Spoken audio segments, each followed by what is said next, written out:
Hello everybody! It's that special time again. It's been a long time coming, but we are finally here. After many months of hard work, the Senua mod is finally ready to be released into the wilds, so you greedy players can get your grubby little mitts on her and take her off on dangerous missions. So this poor deranged wild woman is staggered in from the moors, clutching a severed head, her only constant companion. Now, let's have a little look over this character and see how she plays. First off, obviously, let's get this out in the open. Yes, it's blatantly Senua from Hellbade, Senua's Sacrifice. But hey, if there was any mad nutter, deranged and deluded enough to go through the whole Darkest Dungeon experience, then surely she's got to fit the bill, right?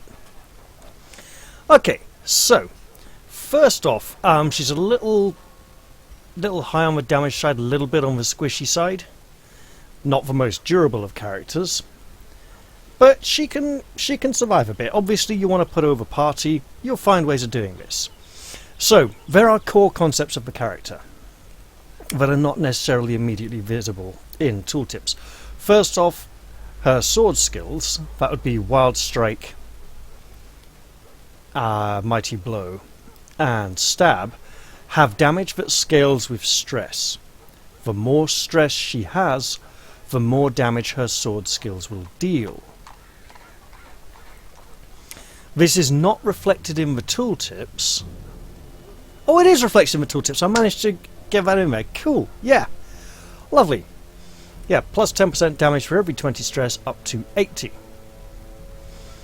Furthermore, she has some interesting reactions and dependencies with stealth, and her ripostes will remove stealth from the attacker and lower the light level.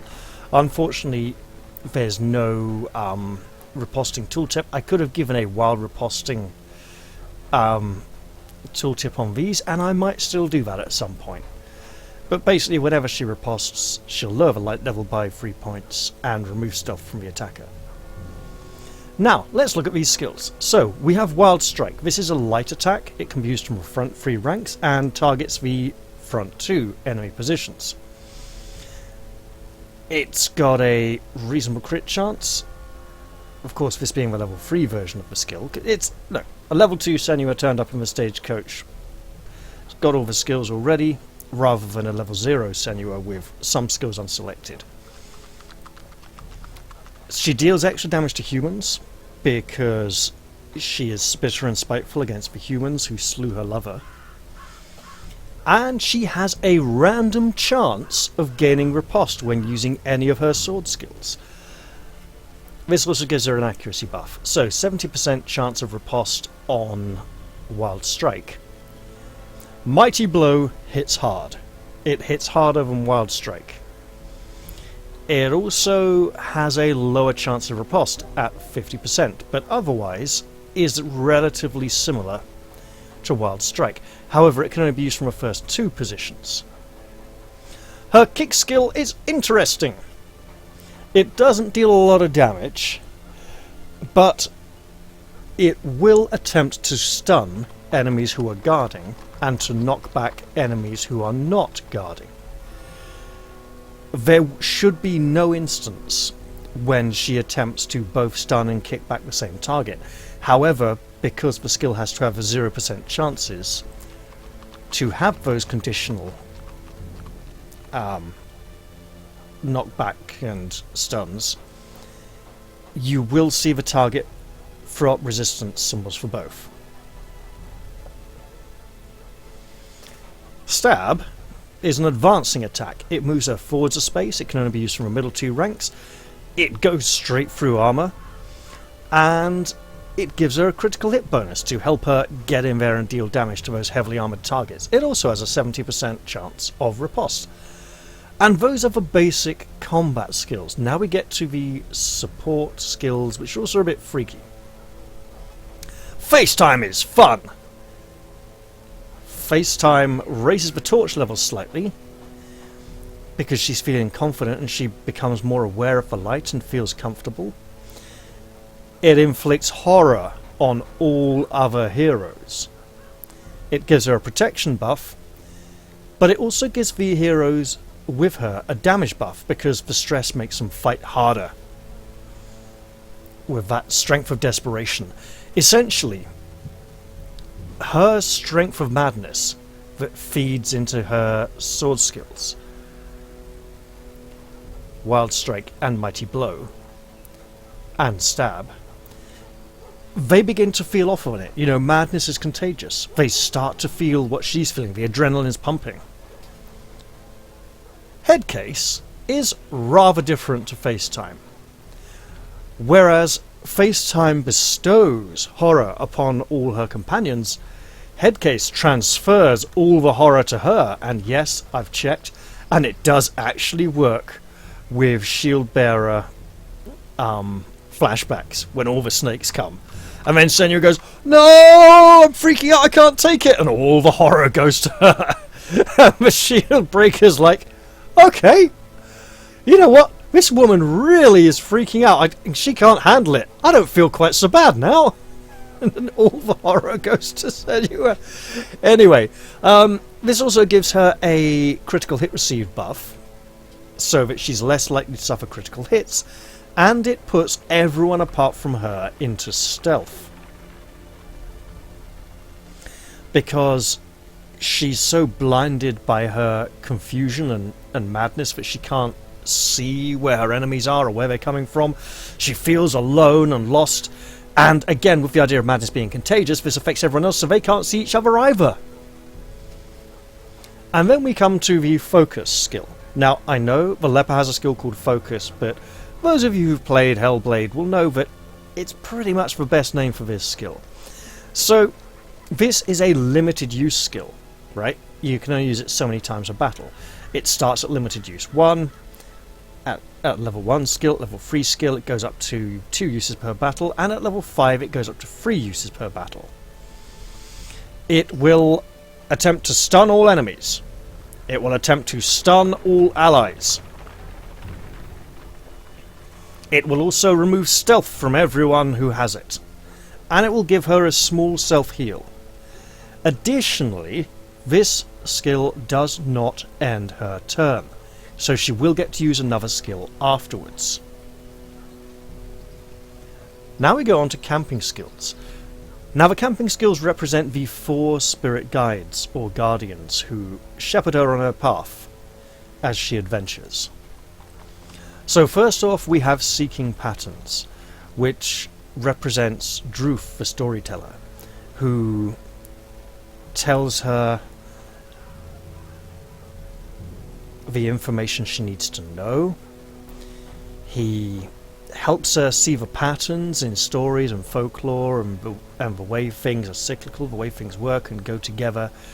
It helps her see details that others cannot, even if those details aren't always there. Next up we have Mother's Madness.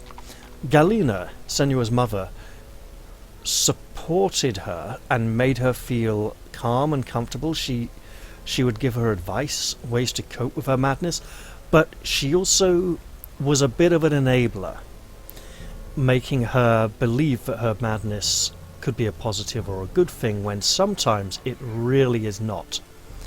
So, whereas Droof gives bonus to critical hit, scouting and trap disarm, Galina gives a big stress reduction, but then increased stress gain for the next few battles, so she gets that immediate relief, but it starts coming back. Also, torches burn faster for the rest of the quest, even if you camp. 20% faster doesn't seem too much, but wait, there's more. Lover's Comfort. Dillion, the man whose head she carries with her, is a nice skill, right? He was supportive and kind. He believed in her. He said, look, you know, you don't have to be bad and lost in madness and tormented all the time. He would lift her up when she was feeling down.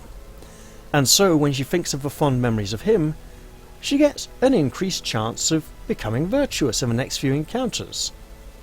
And what's more important, this skill can be used 3 times in a single camp, so that plus 5% could even become plus 15% virtue chance for the next few encounters. It's just up to you how many time points you want to spend to use this skill.